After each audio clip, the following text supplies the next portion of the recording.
One thing that I believe is that burden shared is burden halved.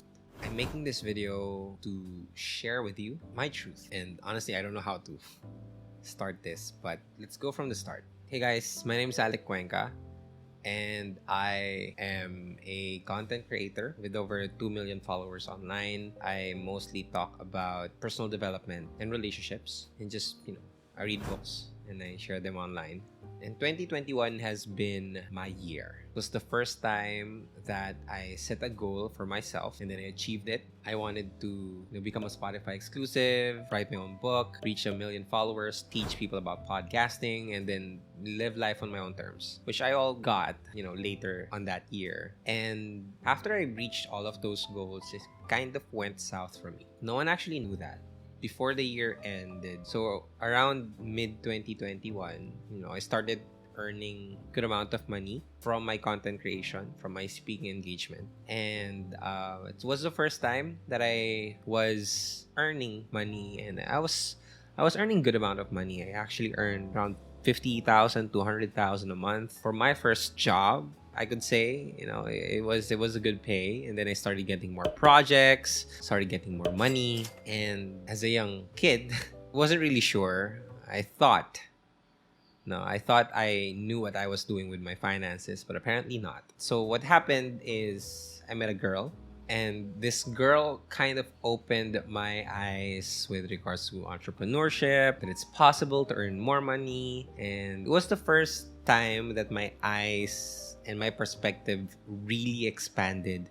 Wow, I could earn a lot of money. I could earn a good amount of money because, she earns, or people that she knows earn a lot of money. So, okay, I said, wow, this is really good. So we got close. We became really good friends. And then she started opening up some kind of investments. The investment basically was loan kind of thing, that if you loan your money, you'll get your money back after 3 months with a specific type of percentage. And yeah, I didn't know. Well, I trusted her. While it's not bad to trust, it was something that was really enticing. I was really enticed. And so I invested a portion of my money, portion of my savings. I got assurance that, the money will return, because I got the money in the first batches of the investment, I could say. But after that, when I got, my first returns, I could say, I started to invest more of my money and all of my savings, all of the money that I was earning. I put it all in that investment. So she told me that she was starting up a business and she was looking for investors, for people who would buy shares. And so I did buy shares. So I invested like 200,000, 300,000, everything.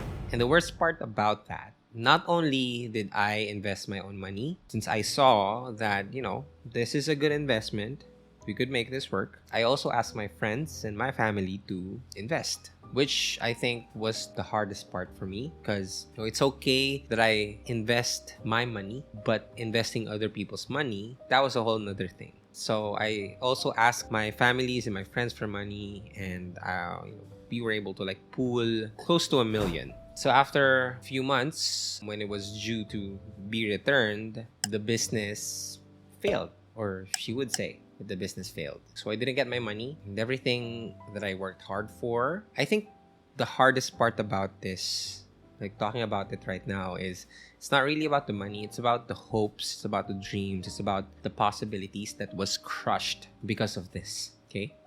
So that hurts me more. So when that happened, I was in debt to a lot of people. And at the end of it all, that person owed me 2.7 million pesos. And honestly, it felt like a blur. And so I still owed people money, which I still paid and still am paying up until this point. The money that I owed to my friends and my family, I'm still paying it right now from my own money, from my other sources of income. And I'm slowly getting back up, making sure that now I invest in the right way. But looking back, even just a week ago, I was in a state where it was very traumatic for me, to the point that when I think about it, all the guilt, all the shame, all the blame that I have for myself, it just resurfaces up. Sometimes I still have nightmares over it. But, every time that I experience that, I just remind myself that life goes on. I consider it a down payment for my success. That's a costly down payment. But as I started to talk to more people, specifically, I, talked to a financial coach, and she kind of showed me that it's okay. Like, people go through these stuff more often than I think. And I've also met people who was scammed 5 million, 50 million, 10 million, but they're doing okay. And they've got past it. They're working through it.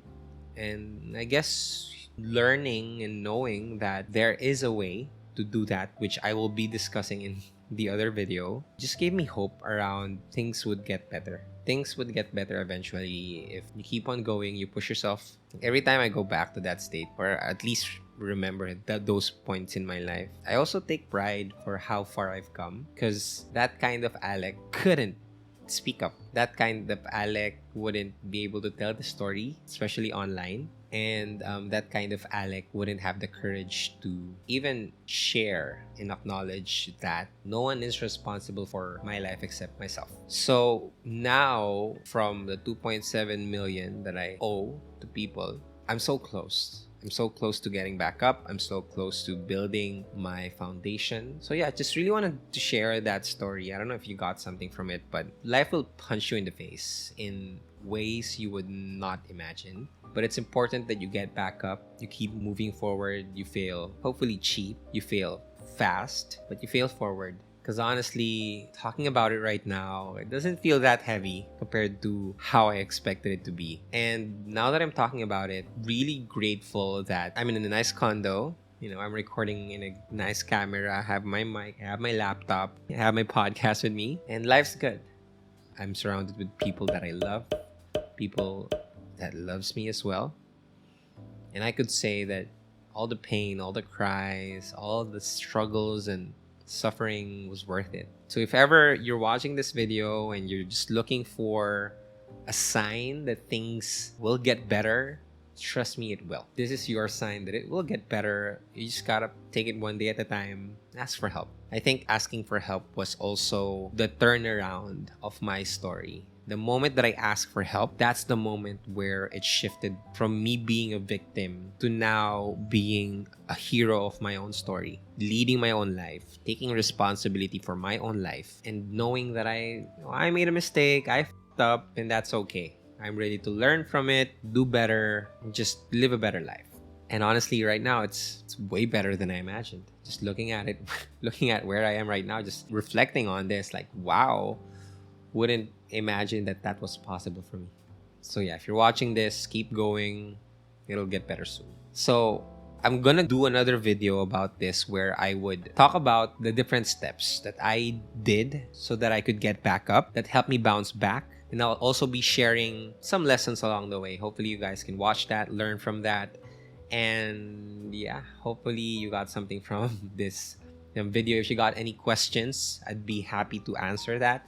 Put them down in the comment section down below, and I will pick the best ones and I will answer them here on the YouTube channel. But yeah, if you like this video, give it a thumbs up, like it, subscribe it, comment, ask questions. I love you guys, and just really happy for all the support that you've given me throughout the years, and hopefully I can give it back to you through the simple videos that I create. So thank you so much, and I will see you guys next video. Peace.